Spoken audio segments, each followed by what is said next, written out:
Wilson Morales from Black Film and TV. Kelvin, once again, you're playing somebody who has musical talent. In the last few films, when it comes to these movies, what can't you do? Oh, a lot. I couldn't play Lucille, that's for sure. I did not know how to play that guitar like B.B. King, but I gave it my best shot. When you get to play B.B. King, obviously you have to do a lot of research into his early days and his relationship with Elvis. How much did you dig up as opposed to what was on the script? I think it was just like finding a lot of interviews that I think spoke to what the scene was trying to say, so we can fine-tune it a little more in terms of what was the objective that what was the message BB wanted to get to Elvis.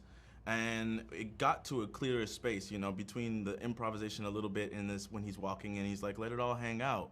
That was something we kind of found on the day, just from pulling from that stuff and, even solidifying that if you don't do the business will do you, I think that might have even been something that we found in some interviews. So it's just being really clear about who BB was in the short time span, like he's a dude that wants to hang out, have a good time, but also he's wise, he's savvy, and he knows how to take care of himself as a black artist in the 60s. You're pivotal in this movie. People are going to be looking you up. Obviously, for those who do not know Yola, what went into playing Rosetta?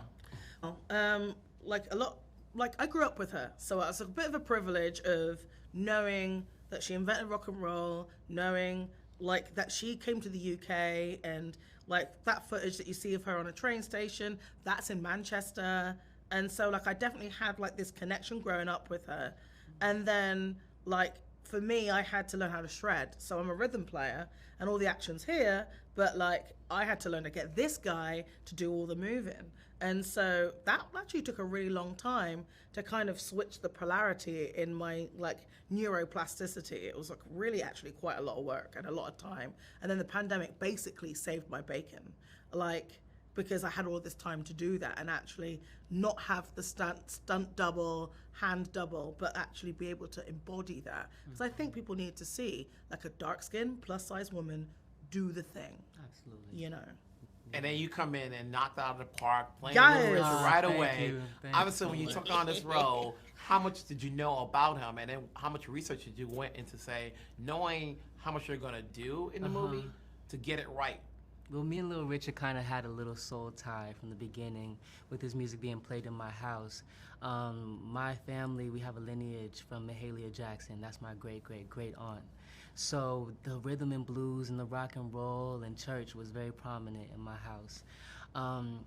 What I did was just surrender to the intention, to the assignment, and to the responsibility. I'm playing a guy who really opened up the doors for guys like me and guys like Prince, Michael, Andre, Childish Gambino, who all took pages out of his book. And my intention was just to serve. And I had so much fun doing it because I'm playing a 22-year-old young Little Richard, on fire at Club Handy. So it really was a celebration, and I developed a lot of empathy for what he was going through at the time because segregation was happening. You have segregation, you have religion, you have sexuality in the air. So I really loved this experience, and it felt ritualistic to me. And then how much effort went into playing the instrument? You've been playing instruments in other roles and other films before, but this is something different. Oh yeah, I mean, they sent me a guitar when I was in the quarantine, and they were like, here's some B.B. King tracks that you might play. And I was like, y'all think I'm gonna learn this by myself? So I gave it my best shot, but I only had 2 to 3 weeks to prepare for this one. So, that's why there's not that much playing in the movie. You're working opposite Austin, who's new to the game, or at least just going to get a big exposure after this. But then you got Tom, and then you got Baz. What are you learning from these guys, having done other roles and worked with other people, that you can take on to your next project? It's always interesting seeing people's process and how they try to dive into these characters, who gives it more time, who gives it less time, who breaks character in between, who stays in character in between. And I think with watching Austin in particular was just seeing what the benefits were, and we get to see the results of his hard work of never breaking, really breaking. You know what I mean? I went to dinner with this man and he was talking like Elvis Presley.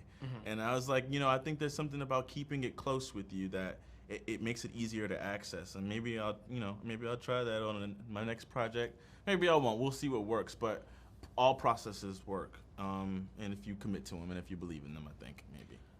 What did you get out of Elvis's relationship with the black community? And obviously, when we see in the movie, his relationship with Yola and what that meant to him. Well, I remember going and talking with Baz, and he's like, you know that like Elvis used to run home from school to listen to Sister Rosetta Tharpe on the radio. Like all these kids, the Elvis, the BB, the Little Richard, all of them, she done raised them, you know, and like that idea of she was like a queer black woman and she was out as heck for the time. That's so dangerous. I'm like, it's just so dangerous. And so she's out, and then she's creating this space because she's like empathetic and different for everyone to feel free to be wild. And that you see this wild performance because he's free to be that wild. And that's why rock and roll is so wild, because it's someone that's had to step out and be different from the jump. And so that was something that became really important to be able to do, like to be able to bring forth the idea of holding court, you know? And like that was her legacy, was to give birth to everything that we now take for granted. For you, is there anything of his life or music that stands out? Anything of his music or his life of Elvis? Yeah. Before or after doing this movie? I don't know. I mean, everything. I don't have one thing that ever really stuck out to me in particular, but yeah, I mean, I just feel like the guy in and of himself, like, he has an energy that just transcends, and people love it, so. Hey, you know what? You always continue to do good work. I'm sure I'll be talking to your next project. Congratulations once again. Keep it going. Thank you, man. Appreciate it. Guys did an amazing job. Congratulations. Thank you. Can't wait to see you in more films. Thank you so much. Thank you so much, love.